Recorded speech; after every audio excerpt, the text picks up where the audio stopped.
কাম কৰিলেহে জোকাৰ দাদাই পইচা দিয়ে আৰু ঘৰত এনেই কাম কৰি থাকিলেও যেতিয়া কোনেও পইচা নিদিয়ে তাতকে ভিডিঅ' বনাই কাম কৰাত কি আপত্তি আজিকালি 1 টকা এটাও কোনেও ইনে নিদিয়ে পইচাটো দূৰৰ কথা ভাল কামৰ প্ৰশংসাও আপুনি বুটলিবলৈ সক্ষম নহয় আনকি আপোনাৰ মানুহজনেও আপোনাক হিচাপতহে পইচা দিব সেই কাৰণে মই কাম কৰিলে ভিডিঅ' বনাও তাতে মানুহে ক'লে কিডাল হ'ব দিনৰ দিনটো কাম নাই অকল ভিডিঅ' বনাই থাকে সেইবোৰ মানুহৰ আগত মই বুবা আৰু কলা হৈ যোৱাই ভাল আৰু মানুহে যিমানে সমালোচনা কৰিব সিমানে আপোনাৰ উন্নতিহে হ'ব মানে আপুনি কিবা এটা কামত বিশেষ মানে আপুনি মানুহজন বিশেষ যাৰ কাৰণে মানুহ জ্বলি পকি মৰিছে আৰু আপোনাৰ সমালোচনা কৰিছে সেই কাৰণে আপুনিও সমালোচনাৰ সন্মুখীন হ'বলৈ ভয় নকৰিব আৰু আপুনিও আগুৱাই যোৱাত আৰু বেছি আচলতে আপোনাৰ সহায়হে হ'ব আৰু এইফালে চাওকচোন মই এয়া কিচেনটো চাফা কৰিম বুলি ল'লোঁ তাৰপিছতে মকৰা এগালমান ওলালে মোৰ গোটেই গাই চাই মকৰা সোমালে এইফালে আলফুল আহিছে ভয়তে লাঠি চাঠি লৈ আইতাকে আলফুলে দুইজনীয়ে এতিয়া মকৰা মাৰিবলৈ লাগি গৈছে আৰু এই ভিডিঅ'টোৰ পৰা আপোনালোকৰ কিবা নহয় কিবা এটা লাভ হ'বই হ'ব কিয়নো আপোনালোকে যেতিয়া মোৰ ভিডিঅ'টো চাব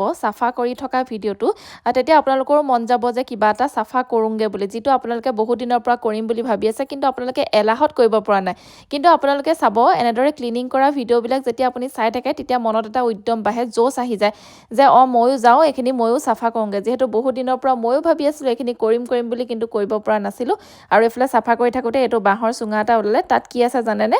তাত আছে আপোনাৰ শুকান মাছ আৰু এইফালে টেবুলখন মই অকণমান বোলো চেঞ্জ কৰোঁ বুলি ভাবিলোঁ যিহেতু মই বিয়া হৈ অহাৰ আগৰ পৰাই একেখন কাপোৰকে ইয়াত পাৰি থোৱা আছিলে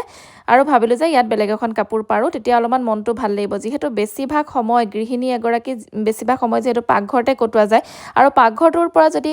মানে ধুনীয়া হৈ থাকে চাফা হৈ থাকে তেতিয়া তাৰ পৰা এটা পজিটিভ ভাইবছ আহে আৰু সেইকাৰণে আচলতে পাকঘৰটো আটাইতকৈ বেছি চাফা হৈ থাকিব লাগে বুলি মই ভাবোঁ যিহেতুকে তাতে বেছিভাগ সময় আমি অতিবাহিত কৰোঁ আৰু এফালে এডাল ৰেগো পালোঁ মই ৰেগডাল ভিতৰত সোমাই আছিলে বহুত লেতেৰা হৈ আছিলে সেইডাল মই পুৰা চাৰ্ফ দি ধুই ল'লোঁ আৰু তাৰপিছতে এডাল বোলো মই ইয়াত অৰ্গেনাইজ কৰি থওঁ তেতিয়া ইয়াত বস্তুবিলাক থ'লে মানে সহজতে বিচাৰি পোৱা যায় নহ'লে বস্তুবোৰ য'ত ত'ত হৈ থাকিলে ভাল নালাগে আৰু এইফালে এখন টেবুল দেখিছে প্ৰথমতে যিখন যেনেকুৱা আছিলে আৰু এতিয়া তাৰ সম্পূৰ্ণ বেলেগ মই তাৰ ফটোখন আপোনালোকক লগাই দিম বিফৰ এণ্ড আফটাৰ তেতিয়া আপোনালোকে